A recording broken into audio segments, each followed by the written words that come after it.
हरि हंत सिद्ध सूरी उपाध्याय साधु सर्व अर्थ के प्रकाशी मांगलिक उपकारी है। इनको स्वरूप जाने रागते वही जो भक्ति काय को नवाई स्तुति को ऊंचा। धन्य धन्य तीन हित काज सब आज भये कर जोड़े बारे बारे वंदना हमारी है। मंगल कल्याण सुख है सो हम चाहते हैं। हो मेरी ऐसी दशा जैसी तुम दारी है। हो मेरी ऐसी दशा जैसी तुम दारी है। हो मेरी ऐसी दशा जैसी तुम दारी है।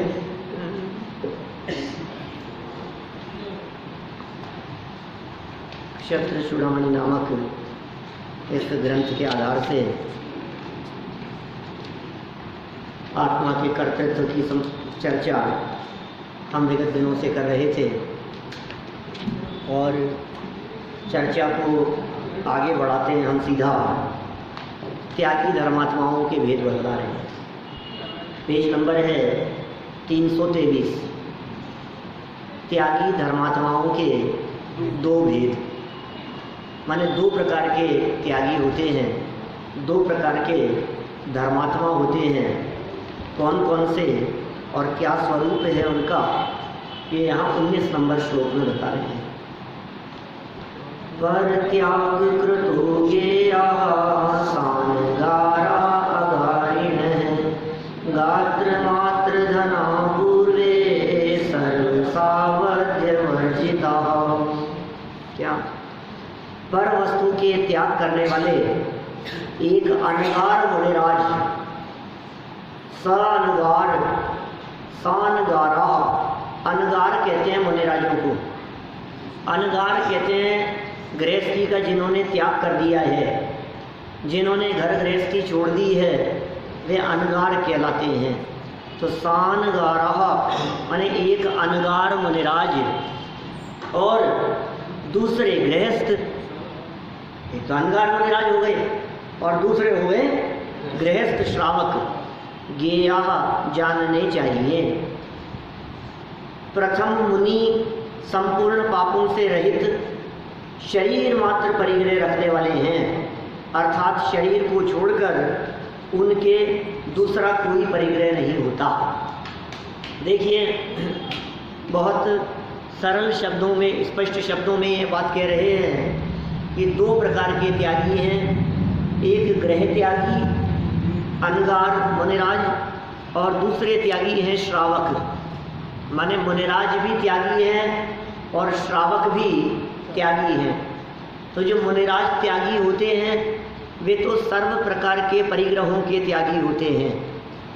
परिग्रह ही नहीं, सर्व प्रकार के पापों के त्यागी होते हैं। मुनिराज के जीवन में किसी प्रकार का पाप नहीं होता।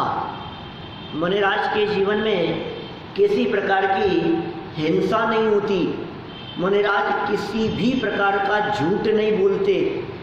मुनिराज के रंच मात्र चोरी नहीं है, कुशील का भाव नहीं है और किसी भी प्रकार का परिग्रह नहीं है। ये पांच ही तो पाप हैं। पांचों पापों का पूरी तरह से त्याग कर देने से वे मुनिराज महाव्रती हैं, वे सच्चे धर्मात्माएं हैं, पूरी तरह से धर्मात्माएं हैं मुनिराज। हिंसा झूठ चोरी कुशील परिग्रह उनके जीवन में दिखाई नहीं दे रहा। ऐसा नहीं है कि बाहर से ही नहीं दिखता हो, अंदर से भी पूरी तरह से त्यागी है। बाहर से तो है ही त्यागी। देखो यदि बाहर में छोड़ने की सोचोगे तो बतलाओ अन्य गतियों में भी इस तरह के जीव मिल जाएंगे। हम आपसे पूछते हैं जो अहेमेंद्र हैं 16 स्वर्ग के ऊपर, वो कोई हिंसा नहीं करते, झूठ नहीं बोलते, उन्हें इंद्रों के अहेमेंद्रों के चोरी करने का कोई काम नहीं है। इंद्र अहेमेंद्र भी चोरी करे तो फिर साधारण आदमी का क्या होगा? वो क्या चोरी करेंगे?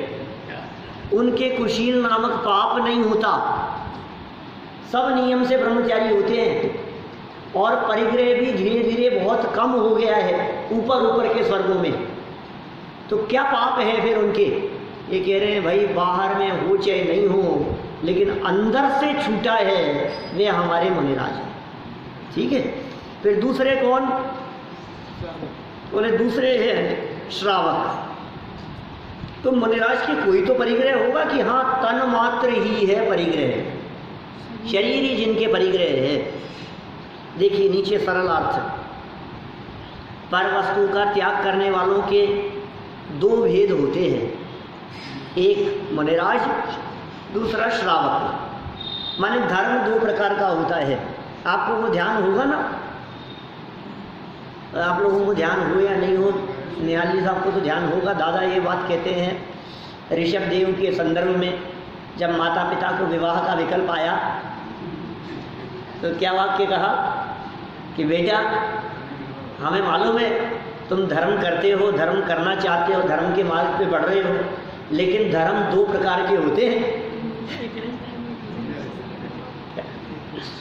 वो जानते थे कि इसको शादी की शिक्षा देनी है ना, कि शादी कर, तो शादी की चर्चा भी धर्म के नाम पे करेंगे ना तो शायद तैयार हो जाए।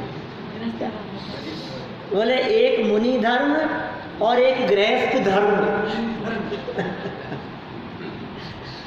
माने मुनि अवस्था में तो धर्म है ही, सारा जगत कहता है, लेकिन गृहस्थ दशा में भी धर्म होता है। अरे यद्यपि विवाह करना धार्मिक कार्य ना हो, तथापि विवाह पूर्वक भी धर्म ध्यान हो सकता है। चतुर्थ गुणस्थान की भूमिका में, पंचम गुणस्थान की भूमिका में, वहाँ भी धर्म संभव है। तो यहाँ दो तरह के त्यागियों की, दो तरह के धर्मात्माओं की बात कही, एक मुनिराज धर्मात्मा और एक श्रावक धर्मात्मा। जो समस्त पाप और परिग्रह से रहित होते हैं वे मुनिराज हैं, और उनके पास शरीर के अतिरिक्त बाह्य परिग्रह नहीं होता। ये सब पीछी कमंडल होते हैं ना उनके। तो मूल श्लोक में तो यही बात कही, विशेषार्थ भी खोल दिया उसे। मुनिराज के पास अहिंसा का उपकरण पीछी और शुद्धि का साधन कमंडल और ज्ञान का सहायक शास्त्र ही होता है। फिर भी इन वस्तुओं के प्रति उनकी आसक्ति नाम मात्र की भी नहीं रहती, क्योंकि कोई उन्हें उठाकर भी ले जाए तो वे मना नहीं करते। ले जा तो ले जा, तू क्या करेगा बता।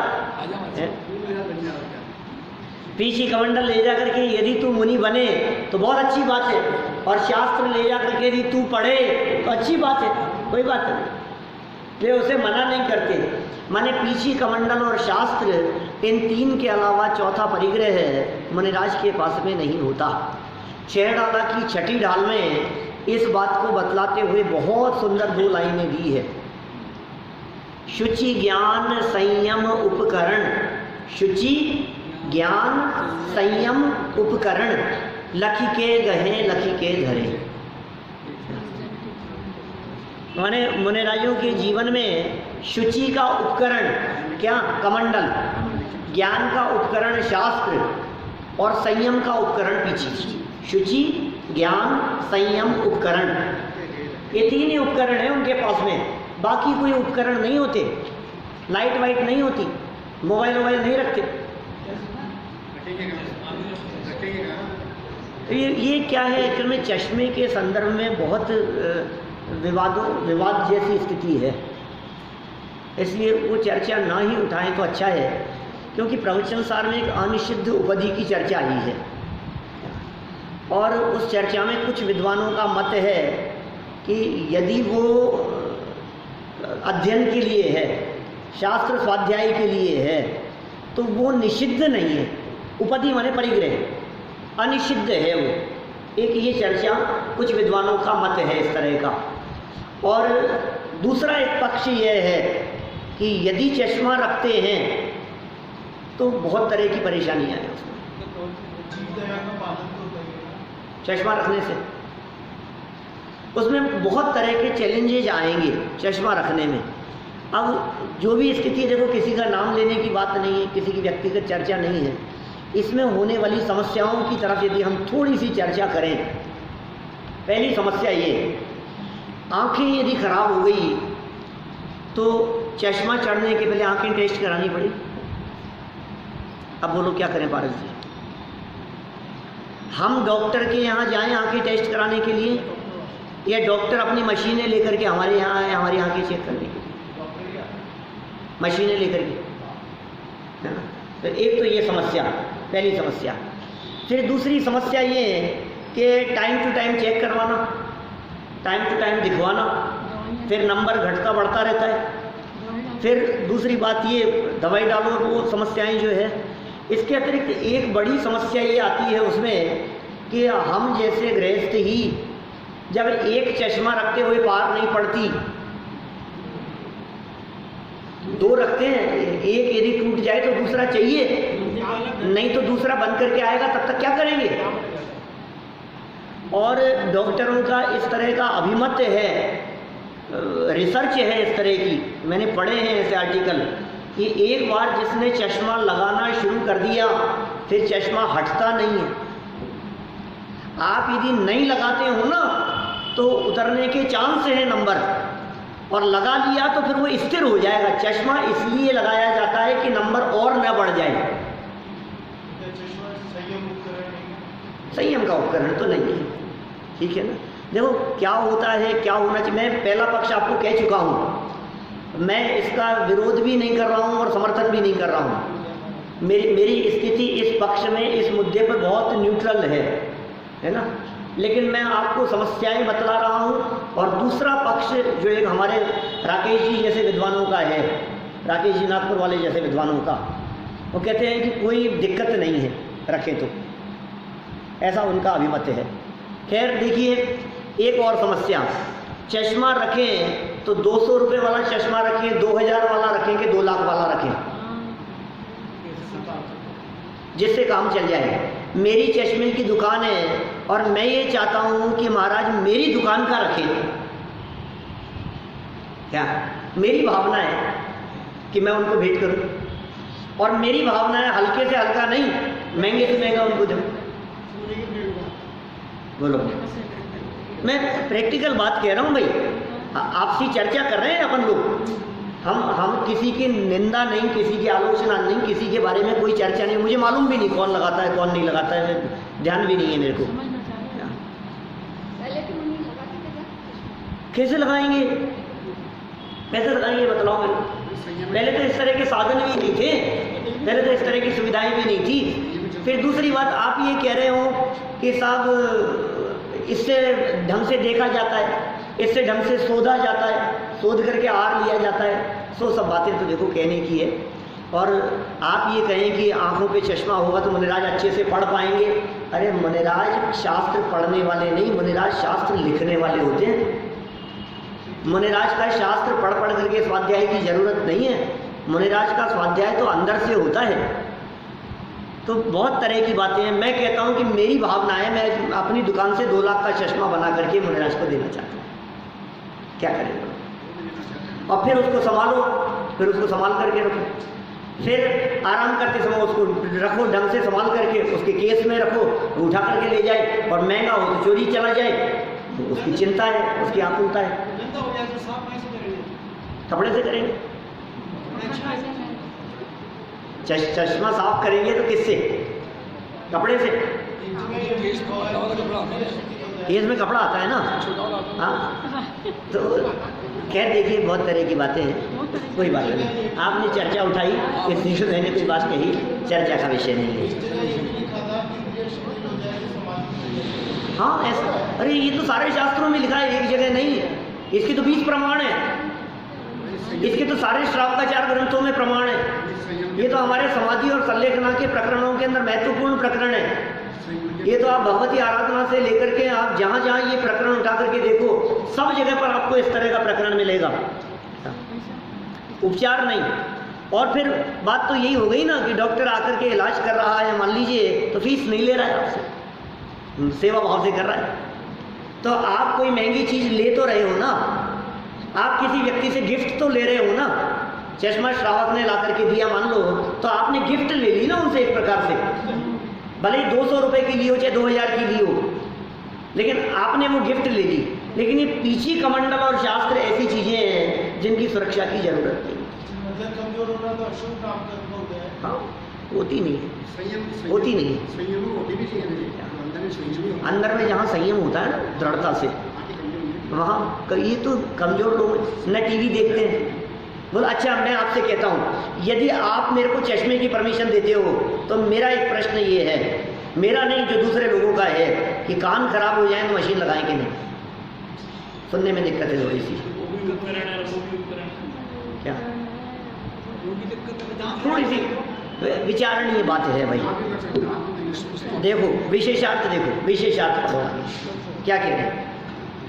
मुनिराज के पास अहिंसा का उपकरण पीछी, शुद्धि का साधन कमंडल और ज्ञान का सहायक शास्त्र ही होता है, फिर भी इन वस्तुओं के प्रति उनकी आसक्ति नाम मात्र की भी नहीं रहती। इनके प्रति आसक्ति रंच मात्र भी नहीं, क्योंकि कोई इन्हें उठाकर भी ले जाए तो वे मना नहीं करते। उठा के ले जाए तो ले जा भैया, तेरे काम आया है तो ले जा। देखो मुनि धर्म धारण करना सबके बस की बात नहीं है। त्यागी धर्मात्माओं के दो भेद भी होते हैं, एक तो एक ही है राग होता शरीर नहीं, बाहर में देखो व्यवहार की दृष्टि से दो अवस्थाएं देखी जाती है, आंशिक त्याग और एक पूरी तरह से त्याग। तो आंशिक त्याग वाले श्रावक होते हैं और पूरी तरह से त्याग वाले मुनिराज होते हैं। देखिए मुनि धर्म धारण करना सबके वश की बात नहीं, बहुत सुंदर बात कह रहे हैं। मुनि धर्म धारण करना सबके बस की बात नहीं है। देखो जरा, मूलोत्तरादिकान्वोढुं त्वं न शक्तो हि तद्गुणान् नहि वारण पर्याणं भर्तुं शक्तो वनायुजे।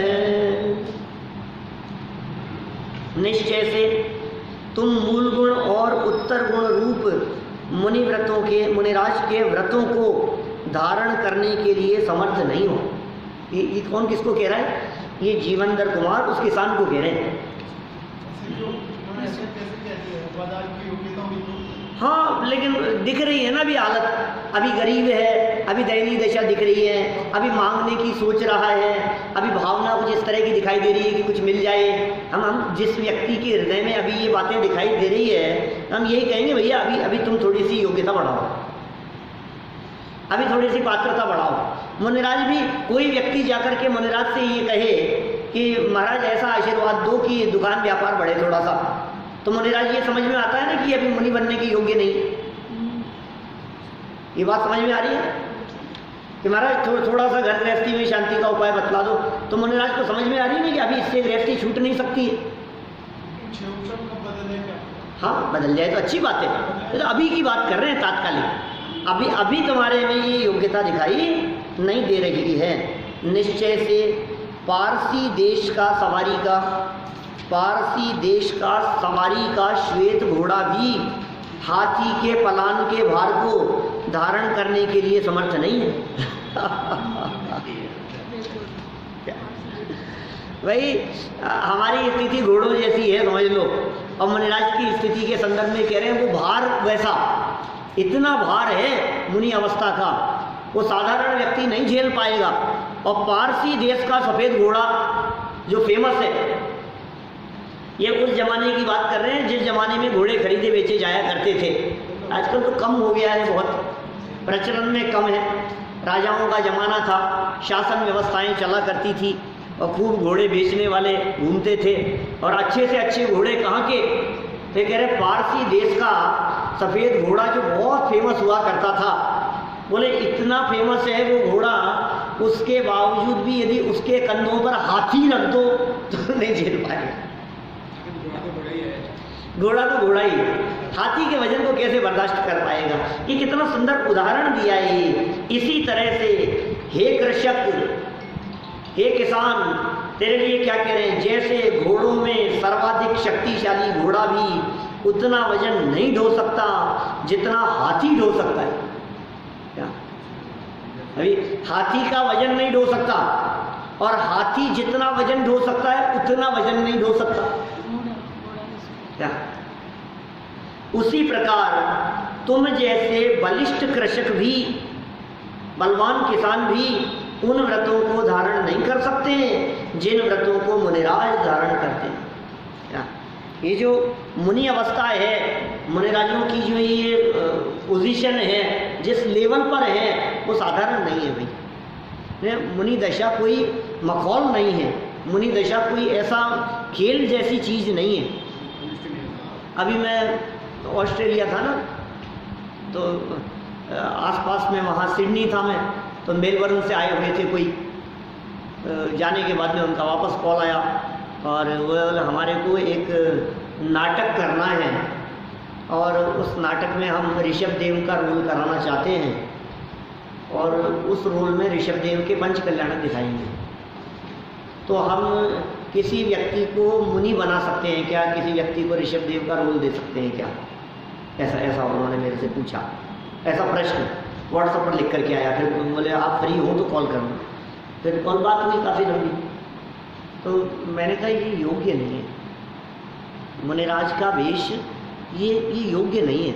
ये करा देते हैं ना अपन जुलूस में, नाटक में, झांकियों में मुनि बना करके बिठा दिया, ठीक नहीं है ये पद्धति। देखो क्या चलता है, मैं नहीं कहता हूँ, लेकिन हम तो समाज सुधारक हैं, ऐसा समझ लो आप। हम नहीं कहेंगे तो कौन कहेगा? हम नहीं कहेंगे तो फिर दूसरे को पता कैसे लगेगी ये बात? मैंने कहा जो भी आपको करना हो उसको करें, लेकिन मुनि वेश ये खेल नहीं है क्या? ये नाटक नहीं है क्या? ये ढोंग नहीं है, ये प्रदर्शन की चीज़ नहीं।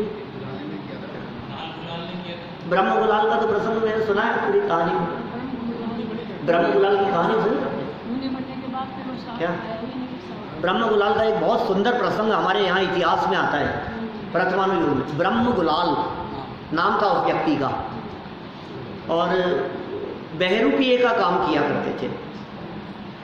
रिद्धियाँ थी, सामर्थ्य थी, पावर थी, कुछ वेश बना करके आते थे और अलग अलग तरह के वेश बनाते थे, और इतने चतुर थे वेश बना करके आने में, वेश धारण करके आने में, कि सामने वाला व्यक्ति पहचान नहीं पाए कि ये, और ऐसा असली रूप। आप कह लो बिल्ली बन करके आए तो ऐसी बिल्ली का वेश बना करके आए कि आपको लगे कि असली बिल्ली है। शेर का वेश बना करके तो असली शेर दिखे। जो भी वेश बना करके आए, कभी भिखारी का वेश बना करके आए, कभी राजा का वेश बना करके आए, और ऐसा एक्शन और ऐसी एक्टिंग करे कि वो असली जैसे दिखे। ये तो बहुत चतुर थे ब्रह्म गुलाल, बहरूपीए का काम किया करते थे। एक बार किसी प्रसंग पर कुछ उनसे चिढ़ने वालों ने कुछ ऐसी योजना बनाई कि ये शेर का वेश बना करके आए, या राजा से इस प्रकार की बात कही, तो राजा ने विचार जाहिर किया क्या कि भाई शेर बन करके आओ, शेर बन करके क्या। राज दरबार में आए और बिल्कुल शेर सामने से चला आ रहा है क्या, और ऐसा लग रहा है जैसे असली शेर जैसा हो। सारे लोग राज दरबार में खड़े हैं और राजा भी देख करके बड़ा प्रसन्न हुआ, सब लोग ताली बजाने लगे। इतना हुआ तो जो दो चार जो चालाक लोग थे क्या, उन्होंने कहा ऐसा शेर जिसको देख करके कोई डर नहीं रहा है, शेर तो यहाँ आ जाए नगर गांव खाली हो जाए, ये शेर का वेश है क्या? शेर तो क्रूर होता है, शेर जैसा कुछ काम करे तो हमें शेर दिखाई देवे क्या? तो इतना कहना था कि कुछ ऐसा दिखे, तो उसने वो जो शेर बन के आया था असली शेर जैसा, उसने वहाँ जो राजा का बेटा था उसे फाड़ दिया। वेश बना करके आया था, तो ऐसी घटना घटी, शेर बना करके आया, तुरंत दहाड़ा वो, और लोग सच में डर गए, इधर उधर भागे और उसने पकड़ा और उसको फाड़ दिया। अब क्या होना था बताओ, अब क्या होगा? आदेश तो राजा का ही था शेर बन के आने के लिए, अब क्या सजा देवे इसको? शोक मग्न हो गया राजा, शोक में डूब गया। कई दिन निकल गए।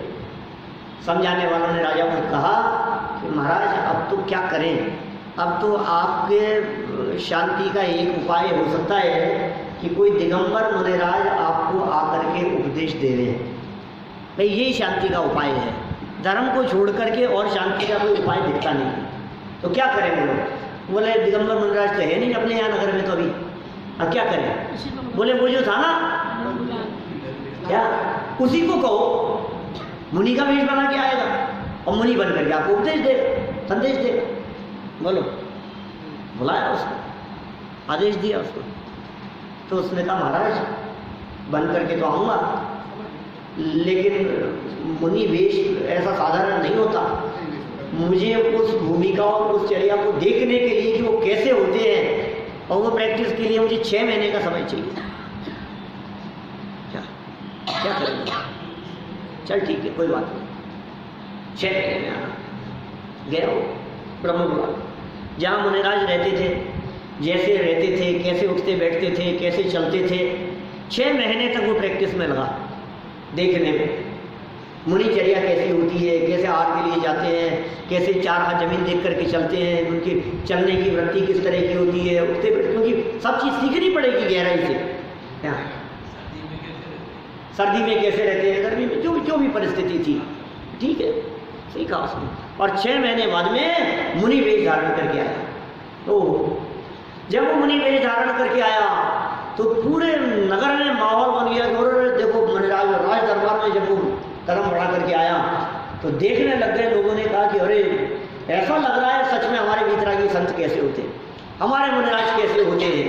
क्या और सबने बहुत प्रसन्नता व्यक्त की, मुनिराज के प्रति अहोभाव व्यक्त किया।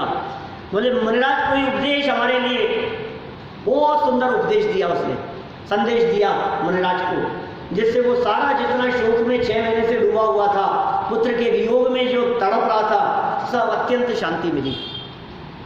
बस रोल पूरा हो गया, शांति मिल गई। राजा ने निर्देश दिया कि भाई तुमने बहुत अच्छा पार्ट किया और तुम्हारा ये उपकार हम भूल नहीं सकते हैं, और अब तुम जाओ और हम तुम्हें इनाम देना चाहते हैं, इनाम देंगे। बोले महाराज ये आखिरी वेश था, अब वेश नहीं बदला जाएगा।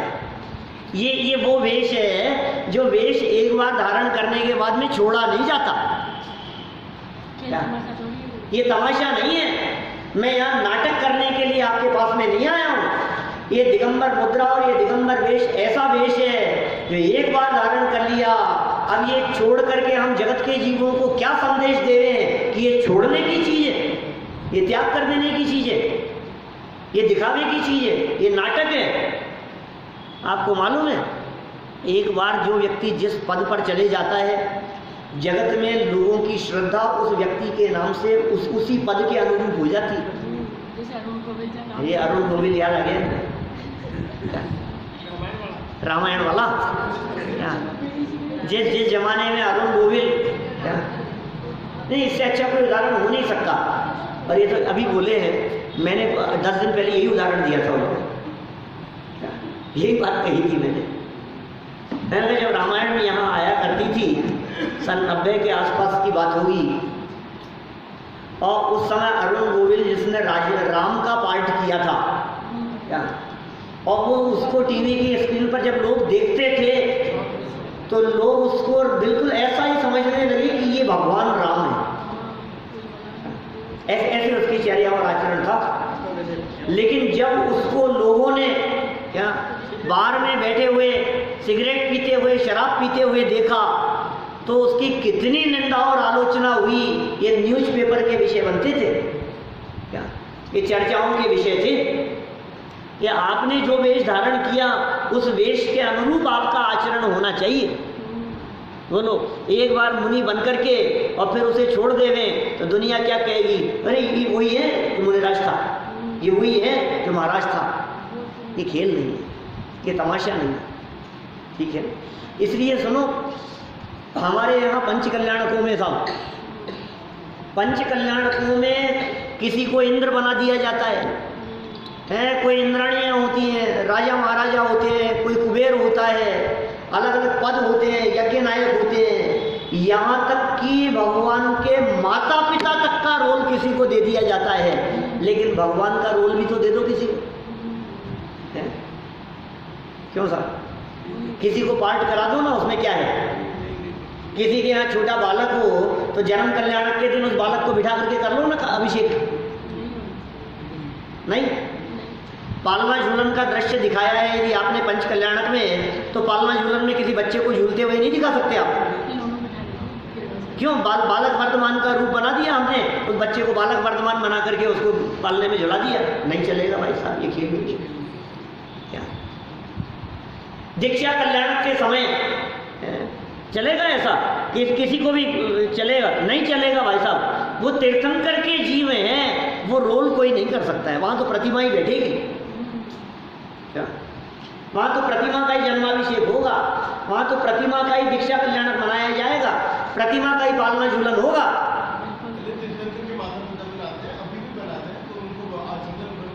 हाँ होता ही है, होता है, अभी भी होता है ऐसा। बोले देखो सारे रोल हो सकते हैं, तुम भगवान का रोल नहीं कर सकते क्या? उसमें पूज्यत्व का व्यवहार है, आप समझ रहे हैं? जो श्रद्धा के विषय हुआ करते हैं, जिनमें पूज्यत्व का व्यवहार होता है, वो नाटकीय पार्ट के विषय नहीं होते, वो नाटक के विषय नहीं होते। हाँ, जो भी रात्रि भोजन आदि का जो भी जिस तरह के नियम संयम जो वो लेते हैं, इंद्र आदि बनते हैं, लेकिन उनमें पूज्यत्व का नहीं है। इंद्र को कोई आगे नहीं चढ़ाएगा, इंद्र कोई पूजनीय नहीं है। उनके बाल दर्शन करके माता पिता यदि कोई बने तो कोई पूजनीय नहीं है, लेकिन ये तो भगवान है क्या? ये तो गृहस्थ, ये इसको भगवान जैसे कैसे माना जा सकता है? ये पक्ष रखा है मैंने, लेकिन समाज में क्या चलता है, जो कुछ भी चलता हो, अब हम किसके बारे में क्या कहें? ठीक है ना? तो समझने की बात है।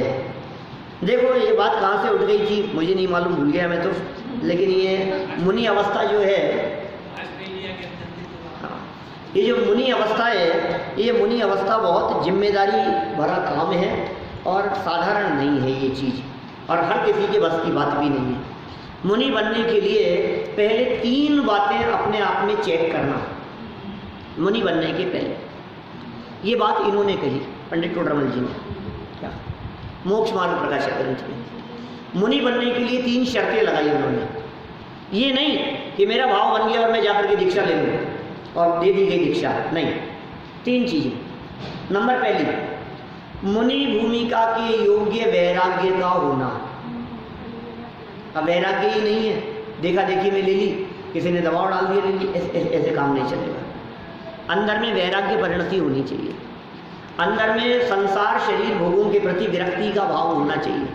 अंदर में वैराग्य की परिणति ना हो तो आप ले मत लेना, तुम बेइज्जत करवाओगे उस पद को, पहली शर्त। नंबर 2, मुनि भूमिका के योग्य ज्ञान का होना।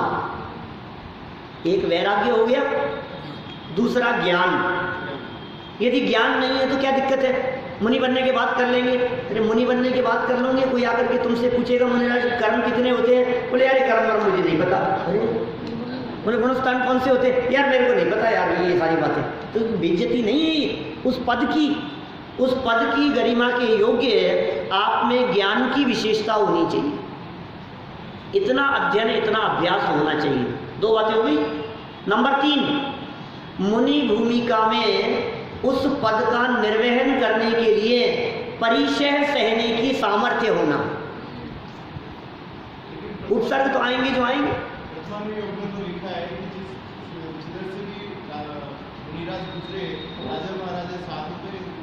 हाँ, तो 3 पात्रता उनमें दिखती होगी, अंदर की तैयारी होती है तब काम होता है इस तरह का। सामर्थ्य बाहर में इस तरह की दिखाई दे रही है उनकी, और योग्यता है कुछ उनमें।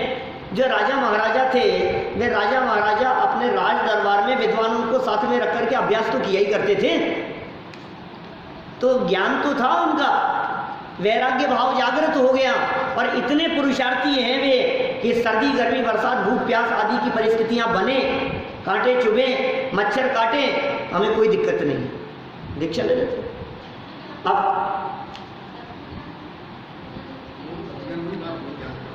तत्व ज्ञान शिवक्षम भी हो उस भूमिका के योग्य, है ना। आप शिवभूति मनोराज की बात नहीं करना, है ना, लेकिन उस भूमिका के योग्य ज्ञान होना चाहिए। तत्व ज्ञान जरूरी है, वेद विज्ञान जरूरी है। हाँ चलिए, तो ये क्या कर रहे, तुम कर नहीं पाओगे भैया, तुम्हारे बस की बात तो नहीं है ये सब छोड़ना, तो फिर मैं क्या करूँ साहब ये बता दो। मैं नहीं कर सकता हूँ तो मैं धर्म कैसे करूँगा? धर्म तो मैं भी करना चाहता हूँ। कि सुनो, तुम्हारे लिए धर्म करने के लिए एक और दूसरा बेटर ऑप्शन है। वो क्या है? वो है श्रावक धर्म। देखो क्या कह रहे हैं, अल्प शक्ति धारक श्रावक होते हैं, जिनमें अल्प शक्ति है वे श्रावक हैं। अतस्त्वमधुना धर्मं ग्रहाण ग्रह मेधिनाम नैयारोढ़ुमधिश्रेणिं योगपदेन पार्यते। इसलिए इस समय तुम गृहस्थों के धर्म को स्वीकार करो। बोलो, वास्तव में अपने यहाँ जैन परंपरा में श्रावक शब्द बहुत प्राचीन है। हमारे यहाँ गृहस्थों के लिए, जैनियों के लिए मुख्य रूप से श्रावक शब्द आया है। जैन शब्द कितना पुराना है मुझे नहीं मालूम।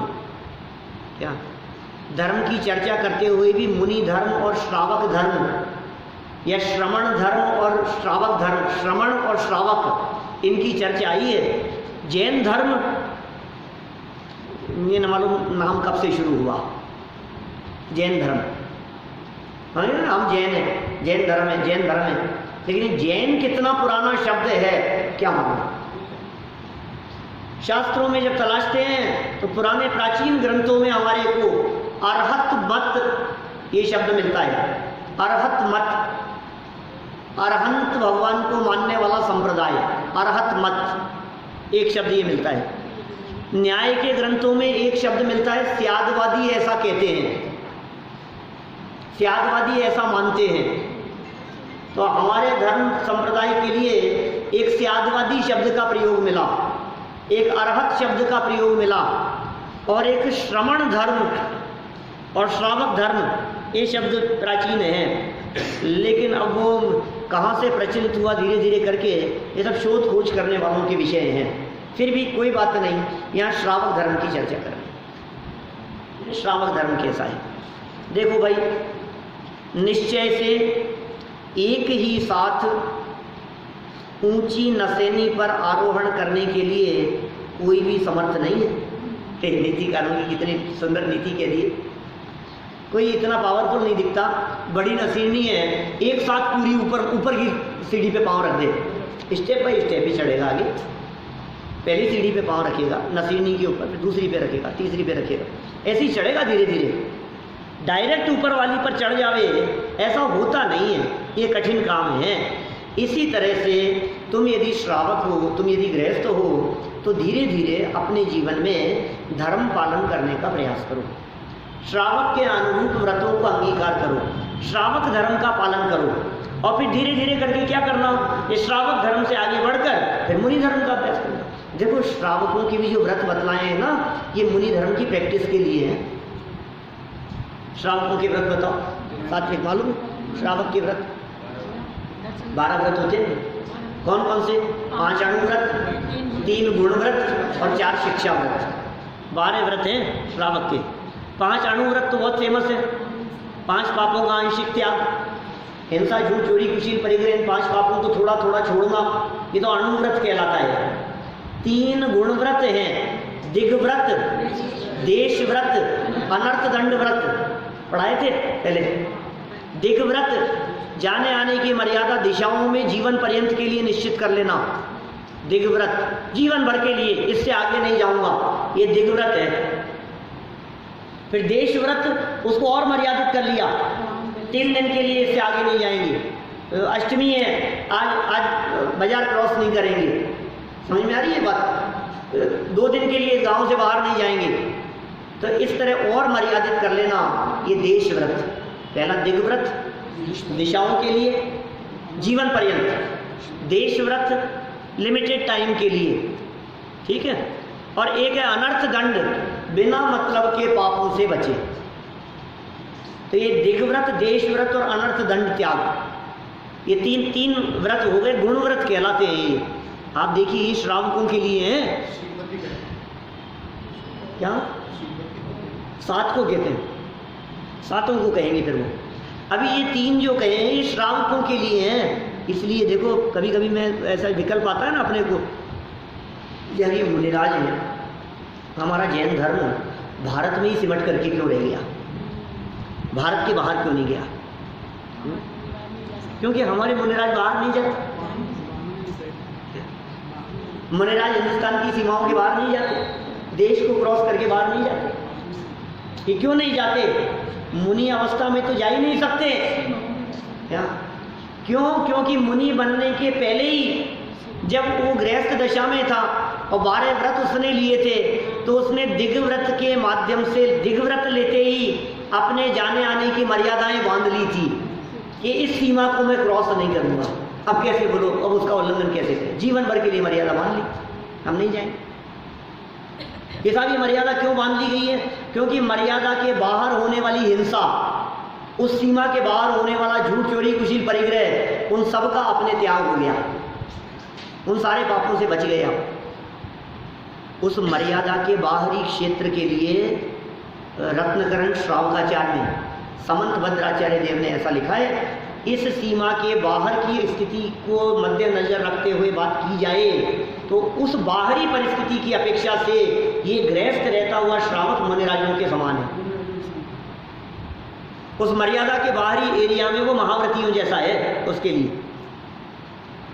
उस मर्यादा के बाहर, मान लो मैंने जीवन भर के लिए त्याग कर दिया कि जयपुर के बाहर नहीं जाऊंगा, तो अजमेर में होने वाली हिंसा ये मेरे द्वारा नहीं हो सकती।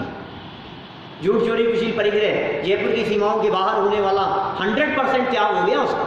जयपुर की सीमा के बाहर जितने भी हिंसा, झूठ, चोरी, कुशील, परिग्रह होंगे, 100% त्याग। तो उस एरिया की दृष्टि से महाव्रती कहा है समंत भद्राचार्य देव ने। तो कैसे प्रयोग किए देखो आप। तो सीमाओं के बाहर नहीं जा सकते। ये 3 हो गए गुणव्रत। अब ये गुणव्रत शिक्षा दे रहे हैं किसकी?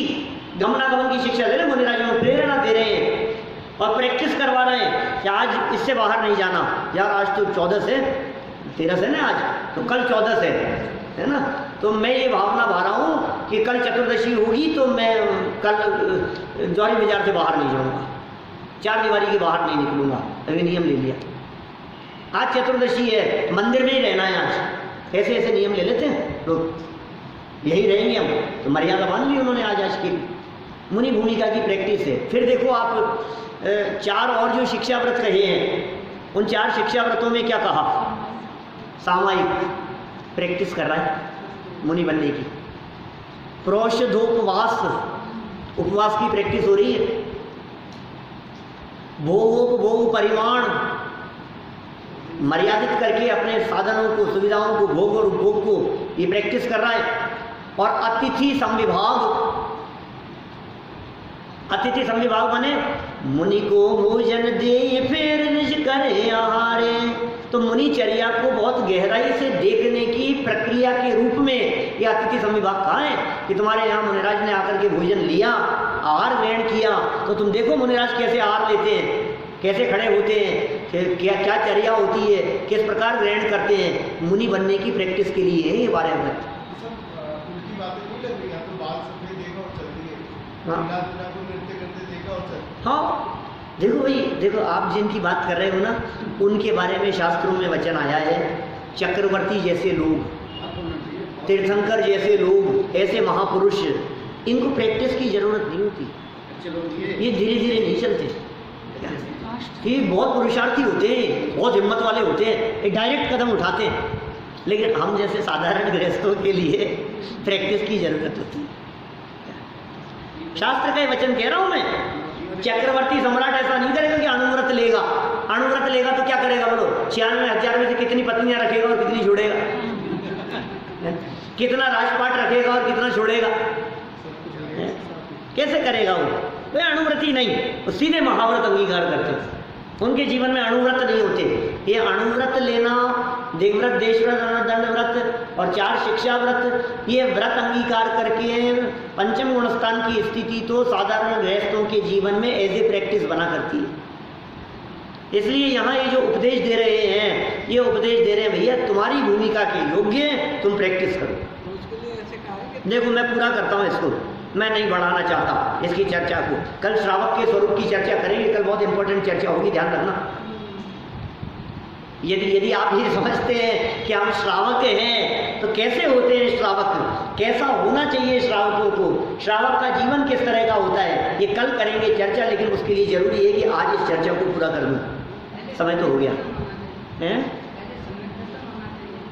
वो करेंगे ना नीचे, अभी तो कल बताएंगे। देखो, साधारण मनुष्य जीना अथवा नसैनी के बीच की सीढ़ियों को छोड़कर एकदम ऊपर नहीं चढ़ सकता, सीढ़ियों पर क्रम पूर्वक ही चढ़ा जाता है। इसलिए इस समय तुम श्रावक धर्म को ही स्वीकार करो, क्रम से चढ़ा जाता है। विशेषार्थ, आचार्य कुंद आदि महान सामर्थ्यशाली पुरुषों ने अपने जीवन में प्रथम श्रावक धर्म को स्वीकार किए बिना ही सीधे दिगंबर साधु जीवन को स्वीकार किया था। बोलो, मतलब 11 वर्ष की उम्र में दीक्षा ले ली थी उन्होंने तो, कुंदाचार्य देव ने। ऐसा सामर्थ्य साधारण जीवों में नहीं होता, अतः उन्हें तो प्रथम अणुव्रतों का स्वीकार करना लाभप्रद होता है। इस प्रकार जीवनधर कुमार ने कृषक को सुखी होने के उपाय की शिक्षा दी। ये भी महत्वपूर्ण लाइन है, सुखी होने के उपाय की शिक्षा दी। कोई व्यक्ति ये समझ लेवे कि यार हमें व्रत दे दिए, जबरदस्ती फंसा दिया, तो भाई ये व्रत अंगीकार करना ये दुखी करने के लिए नहीं होता, ये सुखी होने का उपाय होता है। ये मार्मिक चर्चा कल हम आगे बढ़ाएंगे। अभी